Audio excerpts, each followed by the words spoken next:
No sinal da Santa Cruz, livrai-nos Deus, nosso Senhor, dos nossos inimigos.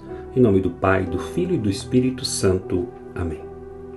Vinde, Espírito Santo, enchei os corações dos vossos fiéis e acendei neles o fogo do vosso amor.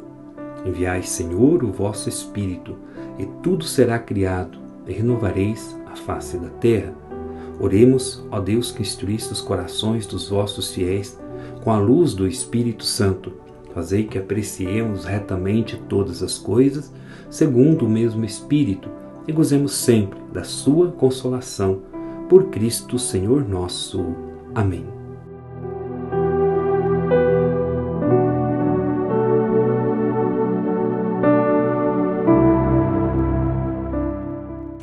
Dia 13 de setembro, Evangelho de Lucas, capítulo 7, do 11 ao 17. Naquele tempo, Jesus, dirigindo-se a uma cidade chamada Naim,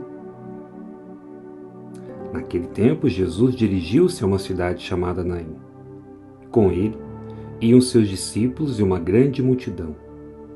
Quando chegou à porta da cidade, eis que levavam um defunto, filho único, e sua mãe, que era viúva. Grande multidão da cidade a acompanhava. Ao vê-la, o Senhor sentiu compaixão por ela e lhe disse: Não chores. Aproximou-se, tocou o caixão e os que carregavam pararam. Então Jesus disse: Jovem, eu te ordeno, levanta-te. O que estava morto sentou-se e começou a falar. E Jesus o entregou à sua mãe. Todos ficaram com muito medo e glorificavam a Deus, dizendo: Um grande profeta apareceu entre nós e Deus veio visitar o seu povo. E a notícia do fato espalhou-se pela Judéia inteira e por toda a redondeza. Palavra da salvação, glória a vós, Senhor. Que a palavra de Deus perdoe os nossos pecados e nos conduza à vida eterna. Amém. Esta passagem, filho da viúva, dessa cidade chamada Naim, quer nos ensinar muitas coisas, principalmente sobre a questão da morte. Quase nós não falamos sobre morte. Temos medo de refletir sobre a realidade da morte, sobre a realidade de pessoas que nós já perdemos, como superar um luto, uma perda. Então gostaria de refletir um pouco, sobre essa realidade. Quando chegou à porta da cidade, eis que levava um defunto, filho único, e sua mãe era viúva. Então esta mulher, ela tinha ali só um ex-filho. E ela, como viúva, ela ia ficar sozinha, porque viúva, então não tinha mais esposo, e o filho, que era filho único, este filho tinha morrido. Quer dizer, toda a esperança, toda a companhia ali deste filho para essa mãe. Quantas mães nessa pandemia perderam filhos?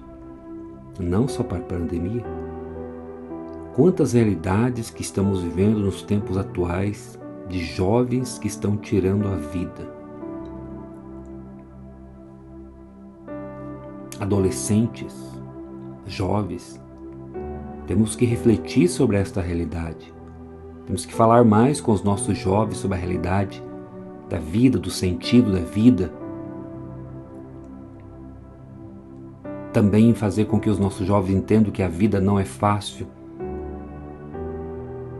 que a vida é difícil, tem um sentido, vivemos com alegria, mas temos que enfrentar a vida como ela é.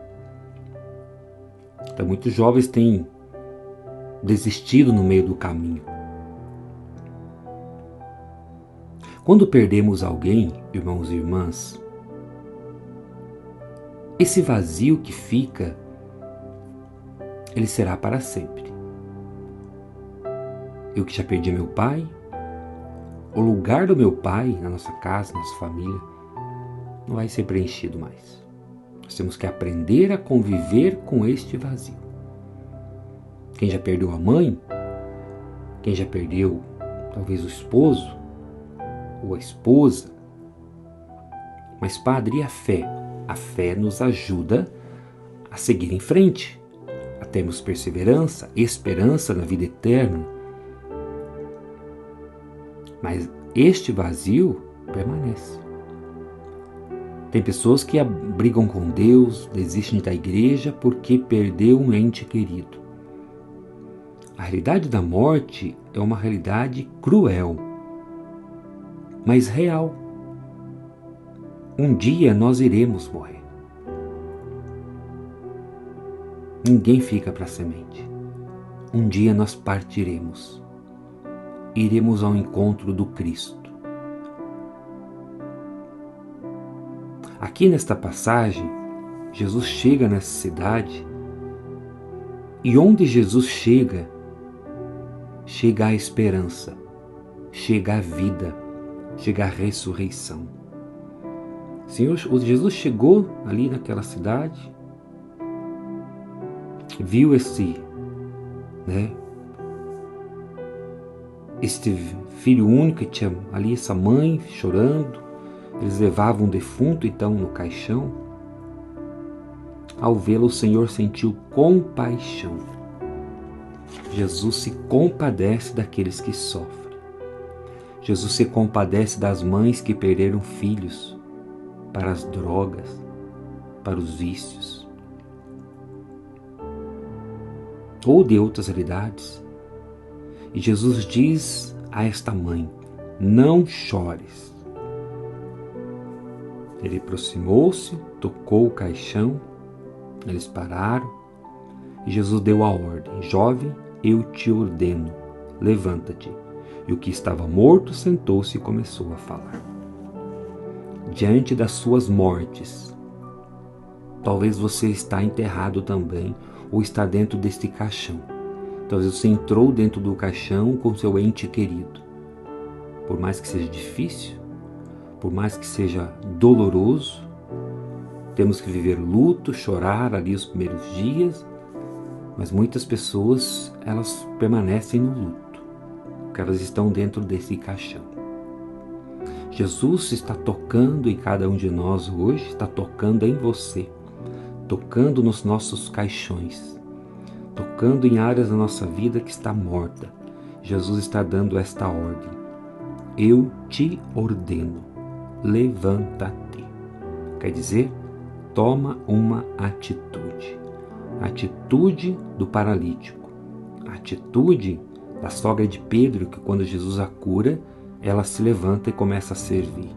A atitude do filho pródigo, que refletiu, caiu em si, refletiu, decidiu voltar e voltou. Não ficou só na decisão. E o que estava morto sentou-se e começou a falar. Diante das suas mortes hoje, diante das suas tristezas, diante da sua vontade de desistir, diante da falta de vida aí no seu coração, na sua casa, na sua família, Jesus está dando esta ordem: levanta-te, toma uma atitude, se coloca de pé, volte a viver. Porque enquanto o Senhor permitir que estejamos neste mundo, somos convidados a viver uma vida que tem sentido, mesmo sofrendo, mesmo muitas vezes chorando, mesmo muitas vezes tendo que superar realidades difíceis, mas o Senhor nos convida a esta vida. Lucas apresenta a cena da ressurreição do filho da viúva de Naim por meio de 7 verbos: viu, compadeceu-se, disse, aproximou-se, tocou, disse e entregou. São ações de compaixão diante da dor humana, revelando a expressiva ternura de Jesus e de seu poder salvífico. Que o Senhor nos ajude, irmãos e irmãs, a sairmos das prostrações que nos colocamos ou que fomos colocados. Quem tem um porquê estar neste mundo supera as realidades do mundo. Levante a cabeça, supere a dor, supere o sofrimento.